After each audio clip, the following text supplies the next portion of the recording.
Warning, F-bombs are armed and they may be dropped. All right. I seem to have triggered a lot of people very suddenly. All I did was ask a very simple question. Define intermediate cartridge. All right. The standard answer is, well, it's bigger than a pistol, but it's smaller than a rifle. Okay. Define rifle cartridge. See, here's something most people wouldn't have thought of. I don't define it as a rifle cartridge unless it is a proven uh, armor penetrator. That is, if you line up 10 sets of infantry body armor, you will penetrate with a standard load 9 of the 10 times at least. Now, here's something most people don't know. The 50 BMG is about to lose its standing as an armor penetrator. It's still several years away, but it's the proliferation of body armor on the battlefield is such that, well, yeah, here in a few years, the 50 is not going to penetrate body armor anymore. Don't panic. We're talking about something that's still about 10, 15 years away, and it'll still be good against engine blocks and things like that. But yeah, it's slowly starting to lose that power. Consider the 50 BMG was originally developed as an anti-tank weapon in World War One. The war ended before it really had a chance to prove whether it would work or not, and that's okay. Things happen. You don't always control that. Oh, my God, the war ended before more men died. Whew, what a terrible thing, right? As history will prove out. Yeah, actually, it was a terrible thing. But in the meantime, now over 100 years later, so give it its due. The advancement of materials is making body armor slowly. It's going to the M2 is going to be eclipsed in its capability. Now, defining pistol is actually relatively easy. The ammunition in the magazine, in the grip, even if the grip and magazine are the same thing, like on the well rod, then yeah, it's a pistol cartridge. We're good here. Nobody's ever studied or attempted to study the maximums of what that can be. Well, that's fine. Do we really need to worry about that much? Actually, no. I don't think we need to uh, worry about that subject really at all. It's bigger than that. It's obviously a rifle round. How big is a rifle round? Great, good question. Now here's one of the amazing parts. Now here's one of the amazing parts of this question. There, during World War One, was a thing called the light machine gun. These were automatic rifles that fired the same cartridge as the infantrymen on the left and the right of the gunner. All right, but it was light enough that a soldier could pick one up and march forward, taking enemy trenches.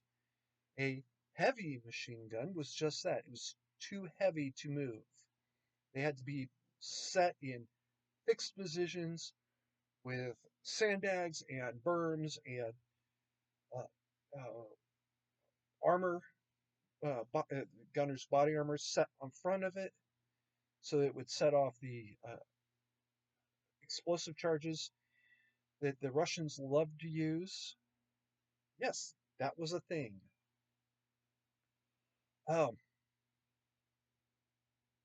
Flash forward into World War II, the light machine gun still exists. And you notice I keep saying that term, light machine gun.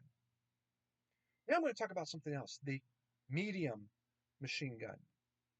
Medium machine guns fire the heavier end, well, most of them, fire the heavier end of the infantry rounds. Yeah, in the NATO countries, generally 7.6251, but many of them also fire the 5.5645. And therein lies a very curious question. How is it the light machine gun fires a bigger bullet, more powerful bullet than the medium machine guns? You see the problem with this equation. Now, of course, there's going to always be weird guns out there. The Pancor, the China Lake grenade launcher, a few others. Well, quite a few others. But if you try to make this caliber definition thing work, it always breaks down eventually. Somebody will engineer right around your definition.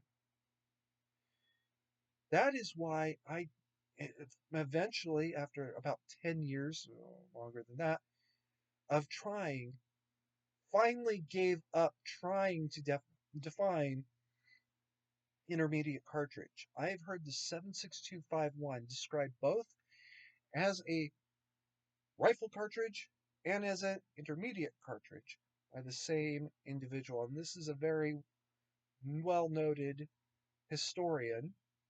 Uh, Dead naming is considered a bad thing. And I'm just going to have to leave it at that, please. Unless and until I get permission. Um, I invite anybody to give me a definition that I could test and will always say, yes, this is an intermediate. That is more than an intermediate. It must be a battle rifle. I want to address a few interesting observations. The biggest one I keep seeing is range based, generally about 300 to 500 yards. Okay, well, that distance was based on studies conducted in at least the United States, United Kingdom, and Germany after World War I that said rifle injuries and deaths generally occurred at these distances. These distances would just so happen to also generally be the distance of trenches. They were generally about that 3 to 500 yard distance, and they were generally at about 250 to 300 yards. Much more specifically, the guys at the front trenches were shooting at each other. Wow. And that's where people were getting shot. Amazing. At least in Britain, the same study also suggested that artillery was much more, was killing and injuring more troops than rifle rounds. Actually, that was an earlier study during the war. But after the war, they did the same study over again. Hey, guess what? Still true.